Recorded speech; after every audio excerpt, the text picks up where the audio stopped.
संत हरिदास जी की ग्रंथावली पुस्तक इंद्र गोविंद गीता अध्याय पेज नंबर 391 392 पृष्ठा पर कलियुग की अंतिम लीला को लेकर क्या भविष्यवाणी लिखा गया है, आइए सुनते हैं।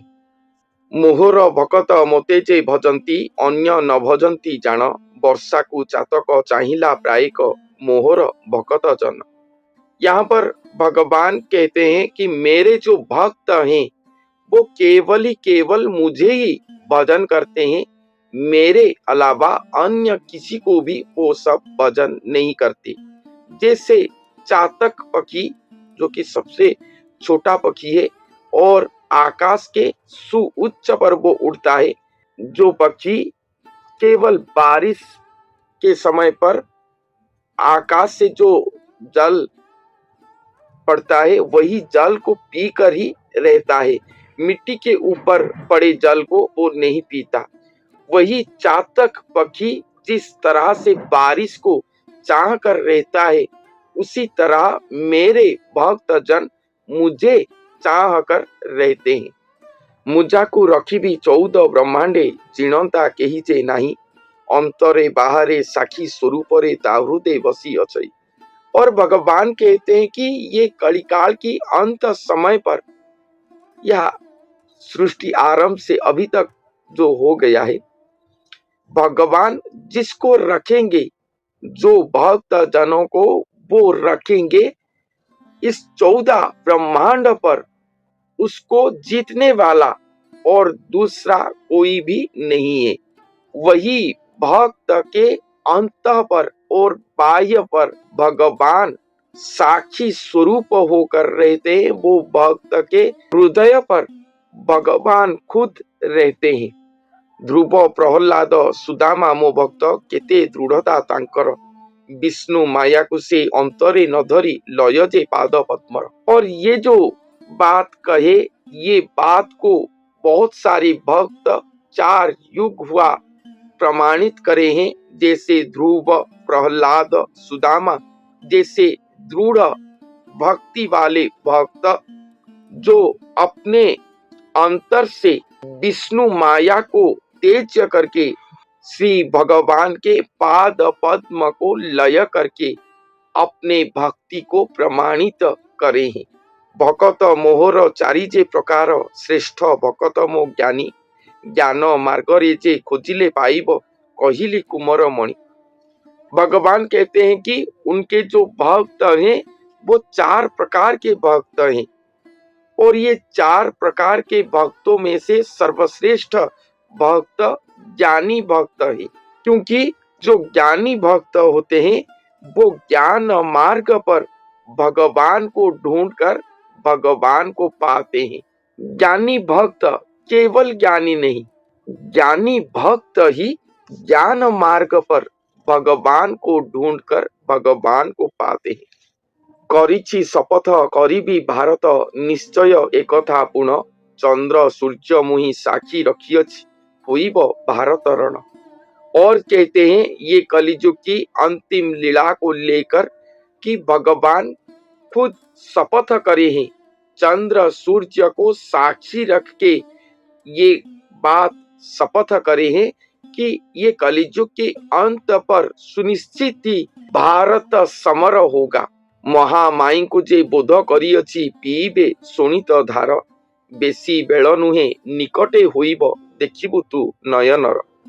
और कहते हैं कि ये बात जो शपथ करे हैं ये महामाई को बोध करेंगे, शोणित रक्त धार उन्हें पीने के लिए देंगे।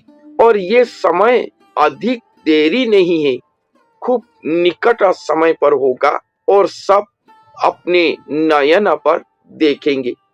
तो भारत समर, अन्य देश भारत को आक्रमण करेंगे। ये समर युद्ध बहुत सारे मीडिया पर प्रचारित हो रहा है कि 3rd वर्ल्ड वॉर होगा। ये जो युद्ध के बारे में कहा गया है ये वो भारत समर नहीं है।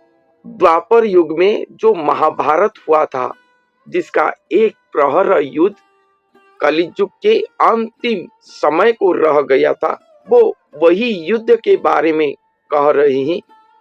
ये जो देश देश के मध्य युद्ध है, ये युद्ध वो नहीं है। यहाँ पर जो युद्ध के बारे में कहा गया है, ये वो युद्ध नहीं है। इस युद्ध पर केवल सुजन भक्त जनों को ही सुरक्षित रखा जाएगा। बाकी जो दुष्ट दुर्जन म्लेच्छ जन है, भगवत विरोधी जन है, वही जनों को ढूंढ ढूंढ कर मृत्यु दंड दिया जाएगा। और जो महामाई है, वो अपने सेना जो होता है, चंडी चामुंडा जोगनीगण कात्यायनीगण, ये सभी को लेकर ये संहार पर्व करेंगे। और जो रक्त पीने की बात कहा गया है, ये वो लोगों की रक्त पिएंगे जो कि आध्यात्मिक पथ पर रहे होंगे। शुद्ध मांस उनका होगा, अर्थात आध्यात्मिक पथ पर रहकर बेपथुगामी हुए होंगे। जैसे अपने आप को प्रभु कहना, आध्यात्मिक पथ पर रहते होंगे मगर कड़ी प्रवृत्ति पर लिप्त रहे होंगे, निशाद्रव्य सेवन करते होंगे, तंत्र मंत्र जंत्र अभ्यास करते होंगे, अन्य नारी के प्रति कुदृष्टि देते होंगे, अर्थ पिपासु होंगे। आध्यात्मिक पथ पर रहकर प्रकृत भगवान को पाने की इच्छा, भक्ति योग पर भगवत प्राप्ति करने के लिए नैष्ठिक जीवन जापन करना, ये उनके हाथ नहीं हुआ होगा। वही आध्यात्मिक जनों को ये देवी गण अपना आहार करेंगे। ये बात संत अच्युतानंद दास जी ने लिखे हैं। शायद ये कली युग कली कहानी पुस्तक पर लिखे हैं कि महामाई भक्तों को मारने के लिए आ रहे हैं। तभी श्री कृष्ण प्रभु उनके सामने आते हैं और उनको कहते हैं कि ये मेरे भक्त हैं, उनके प्रति आप दृष्टि मत दो। तो महामाई उस समय भगवान को कहते हैं, तो भगवान कहते हैं कि आपकी जो ये इच्छा है, मैं कलियुग की अंत समय पर एक प्रहर भारत समर होगा, उसी समय ही आपका ये इच्छा पूरा करूंगा। उस समय शुद्ध रक्त मांस आपके लिए मैं रखूंगा और आप उन्हीं सभी को खाकर बोध होगे, तृप्त होगे, शांत होगे। ये कलियुग की अंत समय पर होगा। केवल भक्त भक्ति भाव संपन्न व्यक्ति विशेष ही रहेंगे। केवल भक्ति संपन्न व्यक्ति विशेष, सतगुरु आश्रित नैष्ठिक जीवन अतिवाहित करने वाले भक्त।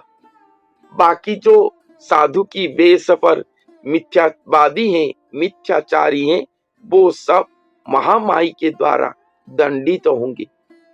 और ये जो संहार लीला चलेगा, यहाँ पर कोई राक्षस को वध नहीं किया जाएगा। यहाँ पर दुष्ट दुर्जन म्लेच्छ जन सभी को संहार किया जाएगा। इसलिए लिखा गया है कि कोटि कोटि जनता को एक क्षण में संहार करने की क्षमता लेकर स्वयं श्री कल्कि भगवान धरती पर आविर्भाव होंगे। एक एक क्षण में कोटि कोटि जनता को वो क्षय कर देंगे। ऐसे महाविध्वंसकारी होकर वो आगमन करेंगे धरती को। यही संहार लीला है।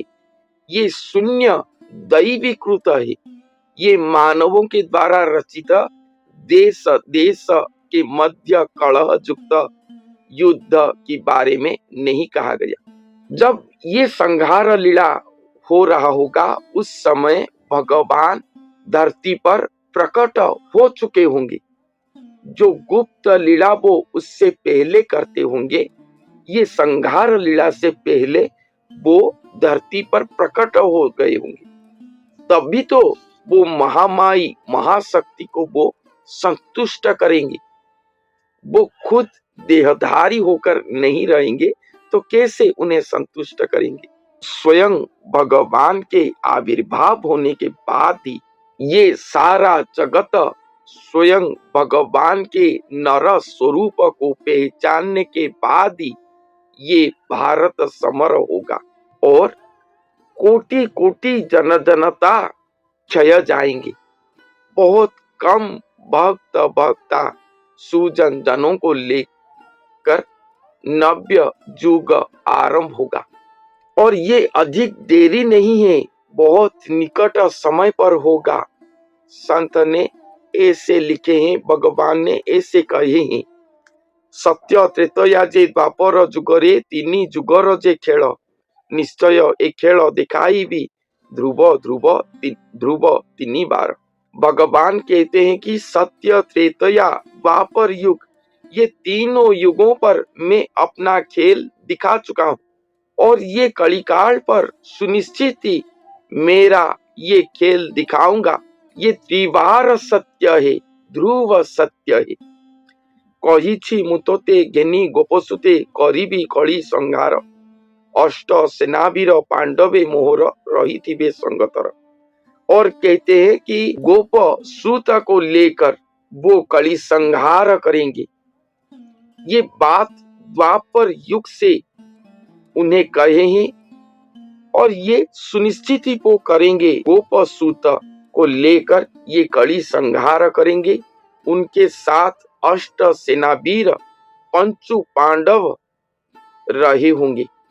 दिल्ली अंक ठीक बुझी मने रख 39 शेष, पृथ्वी राजा जे बालुत रूपरे खेलुथिबे ऋषिकेश। यहाँ पर एक अंक कहे हैं 39 अंक, 39 अंक के समय पर ये जो लीला शेष हो गया होगा, अर्थात ये जो संहार लीला भारत समर युद्ध जो है ये संपूर्ण हो गया होगा और उस समय ऋषिकेश स्वयं भगवान इस पृथ्वी के राजा होकर बालुत स्वरूप में खेल रहे होंगे। उस समय स्वयं ऋषिकेश या भगवान पृथ्वी के राजा स्वरूप होकर बालुत रूप में धरती पर खेल रहे होंगे। 39 अंक का मतलब 2039 ये नहीं है, ये मैं नहीं जानता। आप ज्ञानी जानी इन्हें समझें। ये अंक 18 और मसीहा की जो सामंजस्य है इसका सही गणना मैं नहीं जानता। बहुत लोग कहते हैं 39 अंक का अर्थ 2039 ही होगा, ऐसे कहते हैं, मगर मैं इस पर नहीं जाता। महापुरुष जो लिखे हैं मैं वही प्रकाश करता हूँ। आहुरी केतेक रहिला गुपत कहिबी तोते जे मुहि, कली जुगे दुष्ट बहुत होइबे सेथिपाई कहू नाही। और भी अनेक कथा रह गया है गुप्त होकर। भगवान कहते हैं कि ये गुप्त कथा को मैं यहाँ पर नहीं कह रहा हूँ, क्योंकि इस कलियुग पर दुष्ट जन बहुत सारे होंगे। यही दुष्ट जनों के लिए और भी गंभीरतम कथा जो रह गया उसे वो यहाँ पर नहीं कह रहे। भणंती अच्युत आगत भविष्य इंद्र गोविंद ये गीता, यहाँ को सुनिले पाप क्षय जीव हुई बटी पुण्य चेता। स्वयं अच्युत ये भविष्य पर होने वाले आगत भविष्यवाणी को इंद्र गोविंद गीता नामक अध्याय के द्वारा प्रकाश किए हैं, जिसको सुनने से पाप क्षय जाता है और पुण्य चेता प्राप्त होता है। यही भविष्यवाणी इस अध्याय पर संत ने लिखे हैं। ये स्वयं श्री नीलाद्रि भगवान के श्रीमुख वाणी है जो कि इंद्र देवता को कही थी।